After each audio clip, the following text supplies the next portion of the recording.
कहते हैं कि इंसान की असली पहचान सिर्फ दो हालातों में होती है, या तो जब उसके पास सब कुछ हो या जब उसके पास कुछ भी ना हो। लेकिन जो व्यक्ति सब कुछ गंवा कर भी अपनी मानवता न खोए, उसकी कीमत दुनिया की कोई संपत्ति नहीं आंक सकती। यह कहानी है अनन्या की। अनन्या जो दिल्ली की उन अनगिनत झुग्गी बस्तियों में से एक में रहती थी, जहां आसमान तो नजर आता था, लेकिन उम्मीद की किरणें शायद ही पहुंचती थीं। वह एक छोटी सी फूलों की दुकान पर काम करती थी। उसकी उंगलियां सुबह से शाम तक जूही और चमेली के फूलों को पिरोती रहती, लेकिन उसकी अपनी जिंदगी कांटों से भरी पड़ी थी। घर पर उसकी माँ थी, जो बिस्तर से उठ नहीं सकती थी। अनन्या की कमाई का हर एक सिक्का, उसकी मेहनत का हर एक पल, बस माँ की दवाओं और 2 जून की रोटी में खर्च हो जाता था। उसके पास महंगे कपड़े नहीं थे, लेकिन उसके पास एक अनमोल दिल था। एक ऐसा दिल जो दूसरों के दुख को समझता था, क्योंकि उसने खुद दर्द को बहुत नजदीक से महसूस किया था। इसी शहर के दूसरे छोर पर बादलों को छूती मेहता ग्रुप की शानदार इमारत में बैठते थे विजय मेहता। एक ऐसा नाम जिसके एक इशारे पर बाजार हिल जाते थे। विजय ने अपनी जिंदगी में सिर्फ एक ही सबक सीखा था, पैसा कमाना और उसे कसकर थामे रखना। उन्होंने शून्य से शुरुआत की थी और आज वे एक खरबपति थे। लेकिन इस सफर में वे शायद भूल गए थे कि पैसे से ज्यादा कीमती भी कुछ होता है। वे लोगों पर नहीं, उनकी हैसियत पर यकीन करते थे। उनका इकलौता बेटा था आरव। आरव जो अपने पिता की दौलत की छाया में बड़ा हुआ, लेकिन उसका दिल धन की चकाचौंध से अंधा नहीं हुआ था। आरव की जिंदगी का सबसे सुंदर सच अनन्या थी। वह अनन्या से एक कला प्रदर्शनी में मिला था, जहां अनन्या फूल सजाने आई थी। आरव ने अनन्या को अपनी असली पहचान नहीं बताई थी। अनन्या उसे बस एक छोटी सी फर्म में काम करने वाला साधारण लड़का समझती थी।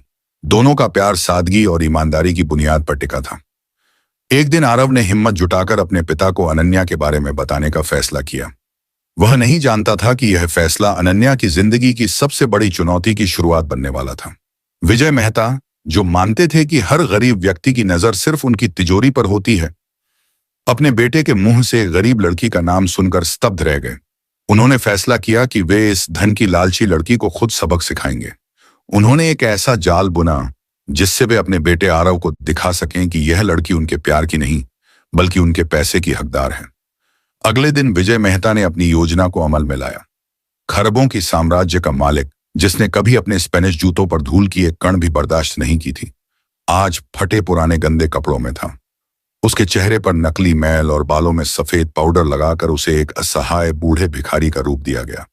उसकी आंखों में वह खालीपन था जो जिंदगी की हर आशा खो चुका हो। वह उस मस्जिद की सीढ़ियों पर जाकर बैठ गया, जहां से अनन्या रोज शाम को अपनी दुकान बंद करके घर लौटती थी। विजय के सुरक्षा गार्ड सादे कपड़ों में दूर से उस पर नजर रखे हुए थे, यह सुनिश्चित करने के लिए कि खरबपति को कोई असली चोट न पहुंचे। शाम ढलते ढलते अनन्या दिन भर की थकान से चूर अपनी छोटी सी कमाई को दुपट्टे में बांधे मस्जिद के पास से गुजरी। उसकी चाल में जल्दबाजी थी। उसे घर पहुंचकर मां को दवा देनी थी। आज कमाई भी कम हुई थी और उसके माथे पर चिंता की रेखाएं गहरी थीं। वह बस सीढ़ियों से उतरने ही वाली थी कि उसकी नजर उस कांपते हुए बूढ़े भिखारी पर पड़ी। विजय ने अपनी कमजोर और दर्द भरी आवाज में, जिसे उसने जानबूझकर दबा रखा था, खांसते हुए कहा, बेटी, 3 दिन से कुछ नहीं खाया। भगवान तेरी भलाई करेगा। बस पानी या एक ब्रेड का टुकड़ा। अनन्या एक पल को रुकी। उसकी आंखों ने उस बूढ़े आदमी के दर्द को तौला। फिर उसकी नजर अपने दुपट्टे में बंधे उन चंद सिक्कों और नोटों पर गई। यह पैसे उसकी मां की एक दिन की दवा थे। एक पल के लिए उसका दिल धड़का। अगर वह यह पैसे दे देगी तो कल मां की दवा का क्या होगा? यह वही द्वंद्व था जो हर उस व्यक्ति के दिल में उठता है जिसके पास देने के लिए अपनी जरूरत से ज्यादा कुछ नहीं होता। उसने अपनी आंखें बंद की और गहरी सांस ली। फिर उसने अपने दुपट्टे की गांठ खोली। उसने उसमें से आधे पैसे निकाले और पास की दुकान से एक पानी की बोतल और 2 ब्रेड खरीदे। वह वापस उस भिखारी के पास आई और बहुत नरमी से बोली, बाबा, यह लीजिए, आप पहले थोड़ा पानी पी लीजिए। उसने अपने हाथों से बोतल का ढक्कन खोला और पानी उस बूढ़े आदमी की ओर बढ़ाया। विजय मेहता, जो इस दुनिया में सिर्फ लेन देन जानता था, अवाक रह गया। वह उम्मीद कर रहा था कि लड़की उसे डांट कर चली जाएगी या अनदेखा कर देगी, लेकिन अनन्या ने न सिर्फ उसे खाना दिया, बल्कि उसके बैठने के तरीके को देखकर बोली, बाबा, आपको सर्दी लग रही है। उसने अपने कंधे पर रखा अपना पुराना फटा हुआ दुपट्टा निकाला और उस भिखारी के कंधों पर डाल दिया। मेरे पास बस यही है, आप यह रख लीजिए, रात में ठंड बढ़ जाती है। वह मुस्कुराई, एक ऐसी मुस्कान जिसमें अपनी गरीबी की कोई शर्म नहीं थी, सिर्फ देने का संतोष था। विजय की आंखें फटी की फटी रह गईं। इस लड़की ने अपनी मां की दवा के पैसे और अपना इकलौता दुपट्टा एक अनजान भिखारी को दे दिया। विजय का दिमाग घूम गया। यह उसके बुने जाल में पहली ऐसी घटना थी जिसकी उसने कल्पना भी नहीं की थी। लेकिन उसका चालाक दिमाग हार मानने को तैयार नहीं था। यह सिर्फ दिखावा है, उसने खुद से कहा। शायद यह सबकी मदद करती है। मुझे कुछ ऐसा करना होगा जिससे इसका असली लोभ बाहर आए।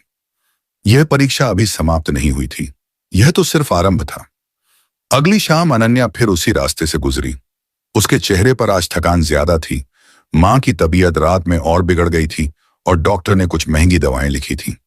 उसने अपनी चांदी की छोटी सी झुमकी जो उसकी मां ने उसे दी थी बेचने का मन बना लिया था। उसका दिल भारी था, लेकिन कदम थके हुए। उसी मस्जिद की सीढ़ी पर वह बूढ़ा भिखारी विजय मेहता बैठा था, बदन पर वही अनन्या का दिया हुआ दुपट्टा लपेटे। अनन्या ने उसे देखा और एक पल को रुकी। आज उसके पास देने के लिए पैसे नहीं थे, लेकिन उसने अपने थैले से एक जूही के फूल की छोटी सी माला निकाली जो बिकने से रह गई थी। बाबा, उसने धीरे से कहा, आज पैसे नहीं हैं, पर यह भगवान का फूल रख लीजिए। विजय ने कांपते हाथों से फूल लिया। वह कुछ कहने ही वाला था कि तभी उसकी पहले से तय योजना के मुताबिक नजर सीढ़ियों के कोने में पड़ी एक चीज पर गई, एक भूरा चमड़े का पर्स। अरे, विजय ने आश्चर्य का नाटक किया। बेटी, आय का देख वहां क्या पड़ा है। अनन्या की नजर उस पर्स पर गई। वह झिझकी, लेकिन फिर पर्स को उठा लिया। जैसे ही उसने उसे खोला, उसकी आंखें फैल गईं। पर्स में 1000 के नोटों की कई गड्डियां थीं। कम से कम 1000 होंगे। साथ में कोई आईडी कार्ड नहीं था, बस पैसे थे। अनन्या का दिल जोर से धड़का। 1000, यह रकम उसकी जिंदगी बदल सकती थी। मां का पूरा इलाज, घर का किराया, सब। एक पल के लिए उसके हुने ही हाथ कांप गए। विजय मेहता की तेज आंखें एक बाज की तरह अनन्या के चेहरे के हर भाव को पढ़ रही थीं। यही है, उसने मन में सोचा। अब निकलेगा असली लोभ। कोई इतना पैसा नहीं ठुकरा सकता।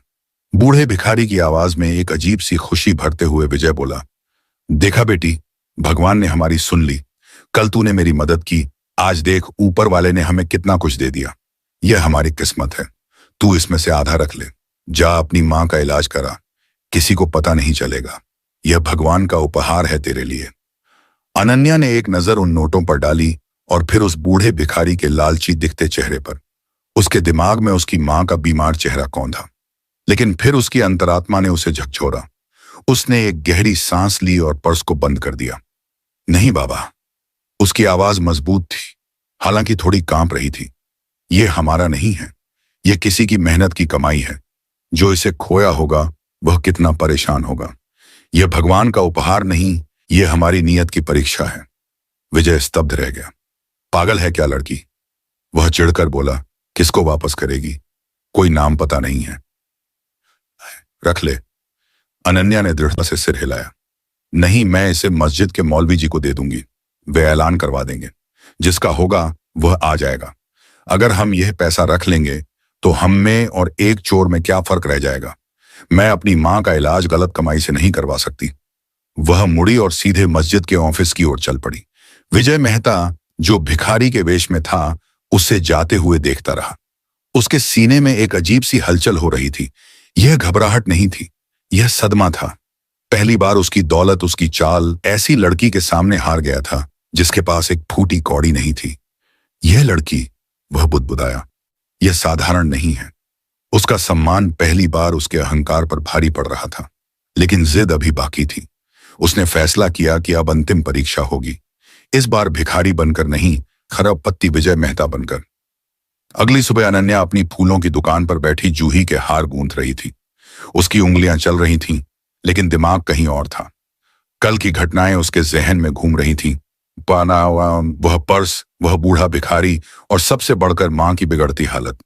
उसने अपनी चांदी की झुमकी बेचने का फैसला पक्का कर लिया था। आज दोपहर में वह बाजार जाएगी। तभी सड़क पर चलते लोगों का ध्यान एक चीज ने खींचा। एक चमचमाती सफेद ऑडी, ऑडी, ऐसी गाड़ी जो इस गली में कभी नहीं आती, सीधे आकर उसकी छोटी सी दुकान के सामने रुकी। अनन्या ने हैरानी से सिर उठाया। गाड़ी से एक सूट बूट वाला ड्राइवर उतरा और पीछे का दरवाजा खोला। अनन्या की आंखें चौंधिया गईं। एक और महंगा सूट पहने आदमी बाहर निकला, काले चश्मे लगाए हुए। वह सीधे अनन्या के पास आया। क्या आप अनन्या हैं? उसकी आवाज में अधिकार था। अनन्या ने घबराते हुए हां में सिर हिलाया। जी, मिस्टर विजय मेहता ने अपने ऑफिस में बुलाया है। अनन्या का दिल धड़क गया। विजय मेहता, यह नाम तो उसने सिर्फ टीवी और अखबारों में सुना था। शहर का सबसे बड़ा उद्योगपति। लेकिन मुझे क्यों? क्या मैंने कोई गलती की? उसे लगा शायद कल वाले पर्स का मामला है। हो सकता है वह पर्स उनका हो। वहां पहुंचकर पता चल जाएगा। कृपया हमारे साथ चलिए। अनन्या डर और घबराहट के 45 मिनट बाद वह एक ऐसी इमारत के सामने खड़ी थी जो शीशे और लोहे से बनी थी और आसमान को चूम रही थी। मेहता ग्रुप। उसे सबसे ऊपरी मंजिल पर ले जाया गया। वह एक ऐसे कमरे में दाखिल हुई जो उसके पूरे घर से भी बड़ा था। सामने एक विशाल मेज के पीछे एक चमड़े की कुर्सी पर वह शख्स बैठा था, विजय मेहता। अनन्या ने उन्हें देखा और एक पल को ठिठकी। ये आंखें, ये तेज भेदती हुई आंखें उसने कहीं देखी थी, लेकिन कहां? बैठो। विजय की आवाज गहरी और ठंडी थी। अनन्या सहम कर बैठ गई। विजय ने कुछ देर उसे घूर कर देखा और फिर अपनी दराज से एक चेकबुक निकाली। मैं तुम्हें जानता हूं, विजय ने कहा, और मैं यह भी जानता हूं कि तुम मेरे बेटे आरव से मिलती हो। अनन्या के पैरों तले जमीन खिसक गई। आरव, उसका आरव, जो खुद को एक छोटी सी कंपनी का सेल्स मैनेजर बताता था, वह इस साम्राज्य का वारिस है? उसका सिर चकरा गया। उसे लगा जैसे आरव ने उसे धोखा दिया है। मैं सीधे मुद्दे पर आता हूं। विजय ने एक खाली चेक अनन्या की तरफ सरकाया। मुझे पता है तुम जैसी लड़कियां क्या चाहती हो। कल मस्जिद की सीढ़ियों पर 1000 लौटाकर तुमने बहुत अच्छा ड्रामा किया। तुमने सोचा होगा कि छोटी रकम ठुकराकर आरव के जरिए तुम मेरी पूरी जायदाद हड़प लोगी। अनन्या की आंखों में आंसू भर आए। यह अपमान था। यह रहा खाली चेक, विजय मेहता ने कहा। इसमें अपनी कीमत लिखो। 20 लाख, 2 करोड़, 3 बाबू 20 करोड़। जितनी रकम तुम्हें मेरे बेटे से दूर रहने के लिए चाहिए, भर लो। यह रकम लो और इसी वक्त मेरे बेटे की जिंदगी और इस शहर से गायब हो जाओ। यह अनन्या की जिंदगी की आखिरी और सबसे कठिन परीक्षा थी। एक तरफ वह प्यार था जिसने उसे धोखा दिया था, दूसरी तरफ इतनी दौलत थी जो उसकी मां की जिंदगी बचा सकती थी। विजय मेहता मुस्कुराया। उसे पूरा यकीन था कि दुनिया में ऐसी कोई चीज नहीं जिसे वह खरीद न सके।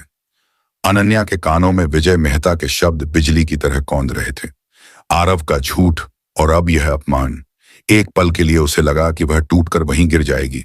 उसकी आंखों के सामने मां का पीला चेहरा और फिर आरव का हंसता हुआ चेहरा घूम गया। दोनों ने उसे ठगा था। एक ने अपनी पहचान छिपाकर, दूसरा उसकी गरीबी का मजाक उड़ाकर। लेकिन फिर आंसुओं के उस धुंधलके में कुछ साफ हुआ। अनन्या ने अपनी नम आंखें उठाईं और विजय मेहता के चेहरे को घूर कर देखा। वह ठंडी, बेरहम आंखें, वह अधिकार, वह आवाज। अनन्या ने धीरे से दोहराया। उसके दिमाग में बिजली कौंधी। 1000? आपको कैसे पता कि मैंने 1000 लौटाए? मैंने तो सिर्फ मौलवी जी को दिए थे। विजय मेहता एक पल को ठिठका। मेरे आदमी नहीं।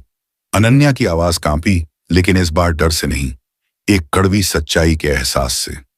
वह आंखें, वही तेज चुभती हुई आंखें जो मुझे घूर रही थीं जब मैं आपको पानी दे रही थी, जब मैंने आपको अपना दुपट्टा उठाया था। अनन्या अपनी जगह से खड़ी हो गई।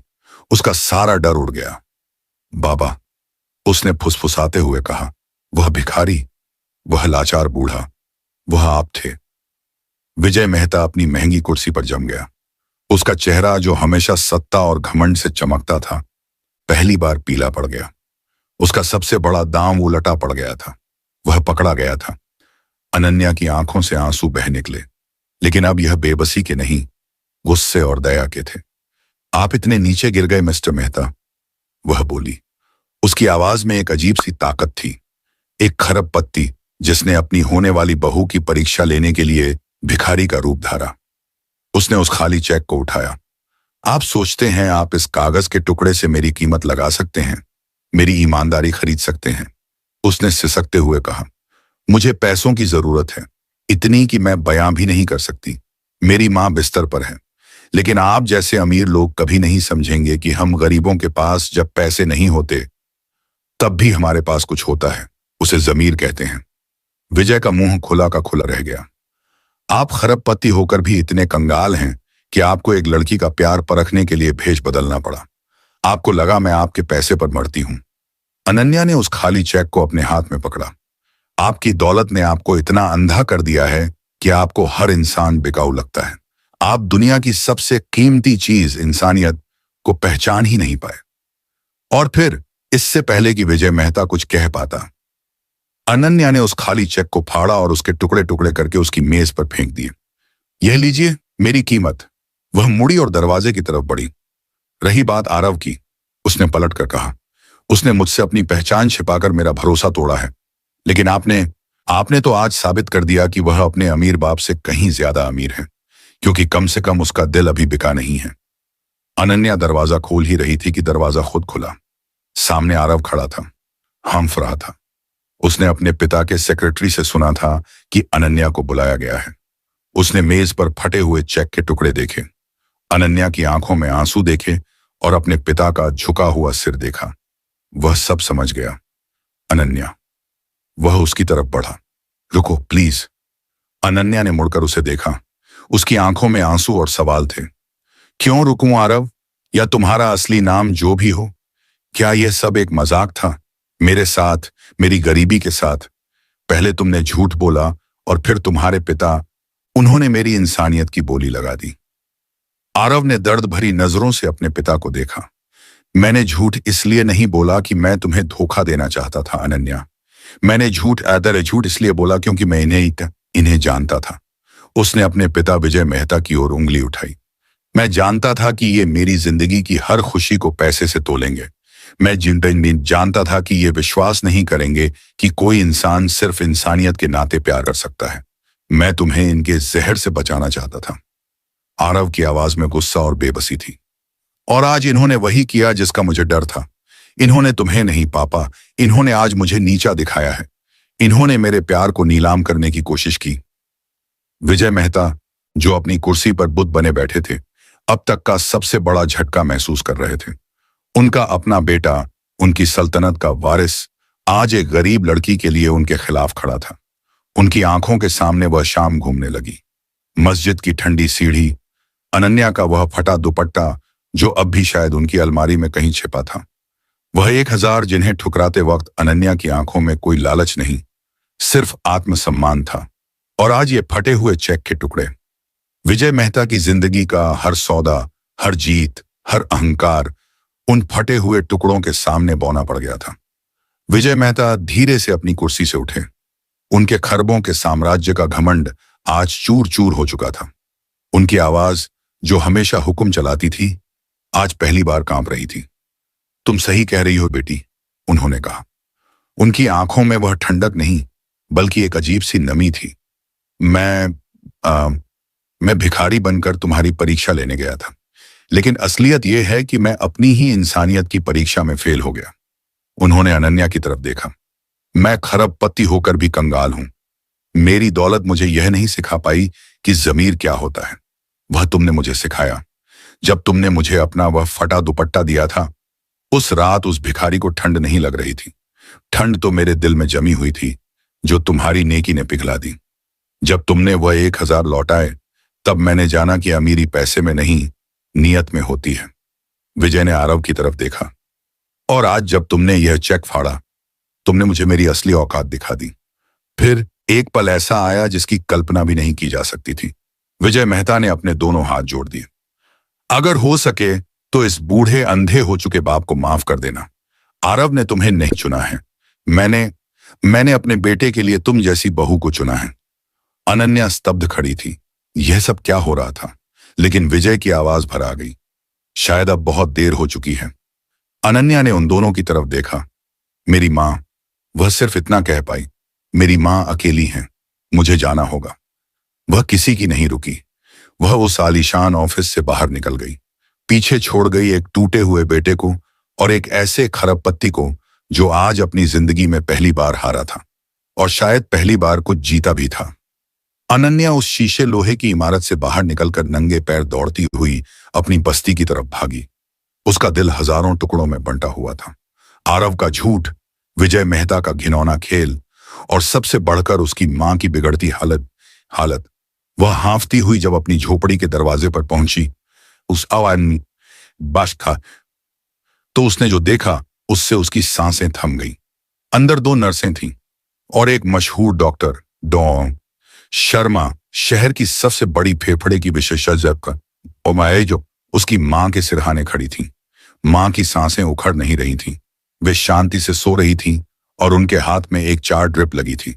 कमरे में दवाइयों की वह महक थी जो अनन्या आज तक खरीद नहीं पाई थी। यह सब क्या है? अनन्या ने कांपते हुए पूछा। आपको किसने बुलाया? मेरे पास पैसे नहीं हैं। डॉक्टर शर्मा मुस्कुराई। चिंता मत कीजिए अनन्या जी, आपकी मां अब खतरे से बाहर हैं। उन्हें तुरंत देखभाल की जरूरत थी और आपके सारे बिल किसी ने चुका दिए हैं। उन्होंने हमें फौरन यहां भेजा। किसने? अनन्या ने हैरानी से पूछा। तभी उसकी झोपड़ी के संकरे दरवाजे पर 2 साये खड़े हुए, विजय मेहता और आरव। वे उस चमचमाती अवधि में नहीं आए थे।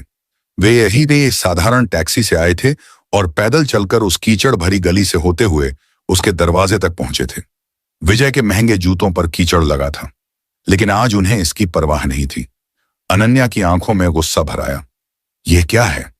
मेरी मां को खरीदकर आप मेरा जमीर खरीदना चाहते हैं? विजय मेहता ने सिर झुका लिया। वह खरबपत्ती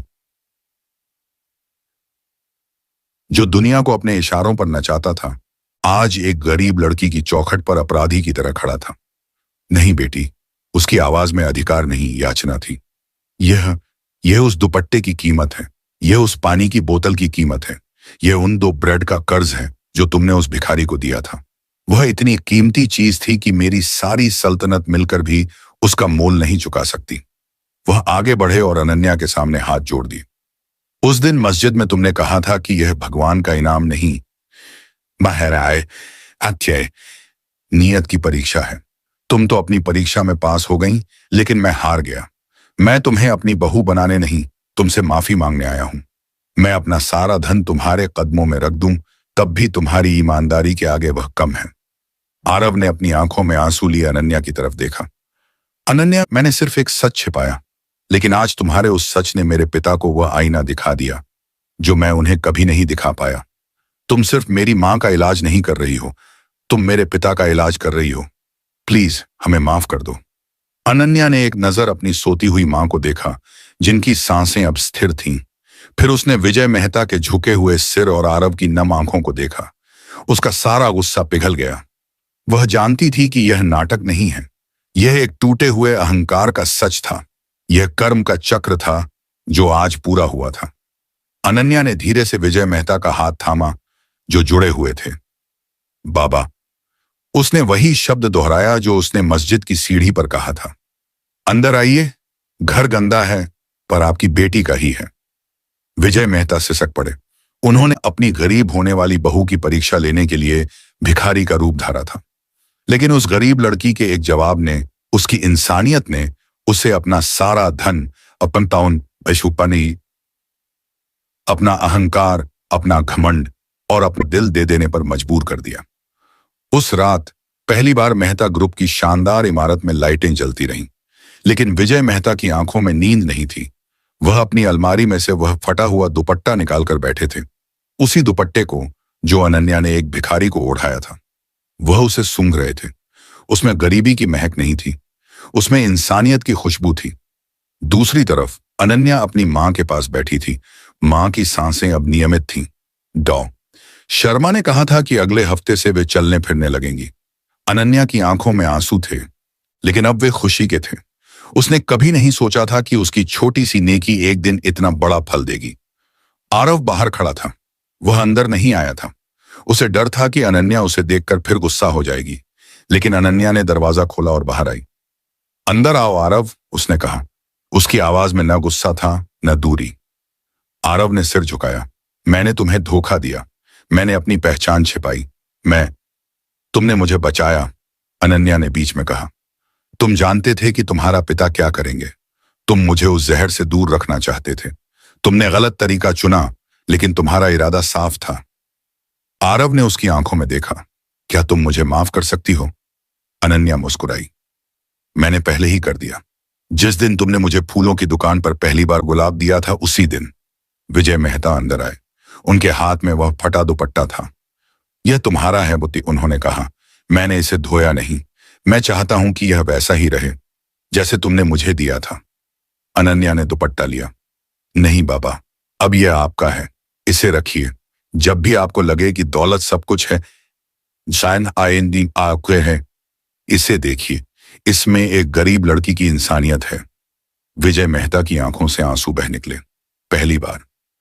उस रात मेहता ग्रुप के ऑफिस में एक मीटिंग हुई, लेकिन यह कोई बोर्ड मीटिंग नहीं थी। विजय मेहता ने अपने सभी सीनियर एग्जीक्यूटिव्स को बुलाया और कहा, आज से हमारा फोकस सिर्फ प्रॉफिट नहीं होगा। हम गरीब बस्तियों में मुफ्त मेडिकल कैंप लगाएंगे हर महीने, और इसका नाम होगा अनन्या फाउंडेशन। सब हैरान थे, लेकिन किसी ने सवाल नहीं किया। अगले दिन सुबह अनन्या अपनी दुकान पर थी, लेकिन आज उसके पास फूलों के हार नहीं थे। उसके पास एक नया जीवन था। आरव उसके पास आया। चलोगी? उसने कहा। कहां? वहां जहां हम पहली बार मिले थे, कला प्रदर्शनी में। आज वहां तुम्हारी पेंटिंग्स लगी हैं। अनन्या हैरान थी। मेरी पेंटिंग्स? हाँ, तुमने कभी नहीं बताया कि तुम पेंट करती हो। मैंने तुम्हारे स्केचबुक देखे थे। मैंने उन्हें सबमिट कर दिया। अनन्या की आंखें चमक उठी। वह पहली बार हंसी, पूरी आवाज से। और विजय मेहता? वह उस दिन पहली बार अपने ऑफिस की बजाय अनन्या की झोपड़ी में चाय पीने आए। साधारण मिट्टी के कुल्हड़ में, बिना चीनी की। कहते हैं, एक साओ सा ममे है। इंसान की परख दो सूरतों में होती है, लेकिन कभी कभी एक सच्ची इंसानियत पूरी दुनिया की परख बदल देती है। साल का आखिरी महीना था। दिसंबर की ठंडी हवाएं दिल्ली की गलियों में घूम रही थीं। अनन्या की झोपड़ी अब वैसी नहीं रही थी। दीवारों पर नई पुताई थी, छत पर टिन की जगह पक्की शीट लगी थी, और दरवाजे पर एक छोटा सा नेम प्लेट चमक रहा था, अनन्या फाउंडेशन मेडिकल यूनिट। विजय मेहता ने वादा निभाया था। हर हफ्ते एक डॉक्टर आता, दवाइयां मुफ्त बांटता, और बस्ती के बच्चों को पढ़ाने के लिए एक छोटा सा स्कूल भी खुल गया था। लेकिन सबसे बड़ा बदलाव अनन्या की मां में था। वे अब बिस्तर से उठकर चलती फिरती थीं। उनकी आंखों में वह डर नहीं था जो सालों से चिपका हुआ था।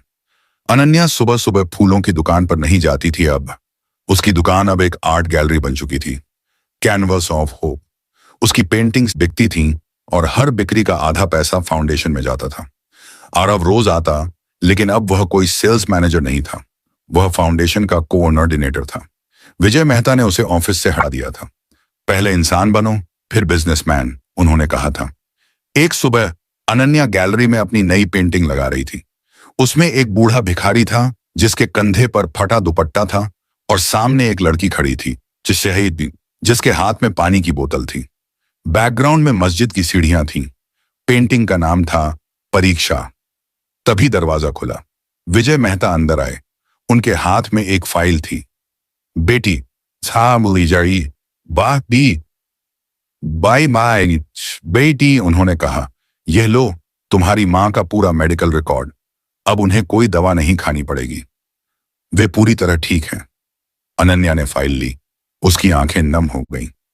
बाबा, आपने बहुत कुछ कर दिया। नहीं, विजय ने सिर झुकाया। मैंने सिर्फ कर्ज चुकाया है। वह दुपट्टा, वह आज भी मेरी तिजोरी में है। मैंने उसे फ्रेम करवाया है। हर सुबह उसे देखता हूं। वह मेरी सबसे कीमती संपत्ति है। आरव बाहर खड़ा था। उसके हाथ में एक रिंग बॉक्स था। वह अंदर आया। अनन्या, उसने घुटनों पर बैठते हुए कहा, मैंने तुमसे झूठ बोला था। मैंने अपनी पहचान छिपाई थी, लेकिन आज मैं तुमसे कुछ नहीं छिपाऊंगा। उसने बॉक्स खोला। अंदर एक साधारण चांदी की अंगूठी थी, हीरे की नहीं। यह मेरी मां की थी, उसने कहा। उन्होंने मुझे दी थी। कहा था कि जिस लड़की को दूं, वह दिल की अमीर हो। मैंने तुम्हें चुना है। क्या तुम? अनन्या ने मुस्कुराते हुए अंगूठी ली। हाँ बुसे, ईमान, उसने कहा। लेकिन एक शर्त पर। शादी में कोई शान और शौकत नहीं, बस बस्ती के बच्चे, मां ताजमान कौर तुम। विजय मेहता हंस पड़े। पहली बार शादी का दिन आया। कोई 5 सितारा होटल नहीं, बस्ती के मैदान में एक साधारण मंडप था। फूल अनन्या ने खुद सजाए थे। मां व्हील चेयर पर नहीं, अपने पैरों पर खड़ी थी। विजय मेहता ने खुद अनन्या का कन्यादान किया। उनके हाथ कांप रहे थे। आरव ने मंत्र पढ़े, अनन्या ने सिंदूर लगाया, और जब फेरे हुए बाह तो बस्ती के बच्चे तालियां बजा रहे थे। कोई बैंड नहीं था, सिर्फ एक ढोलक और बच्चों की हंसी।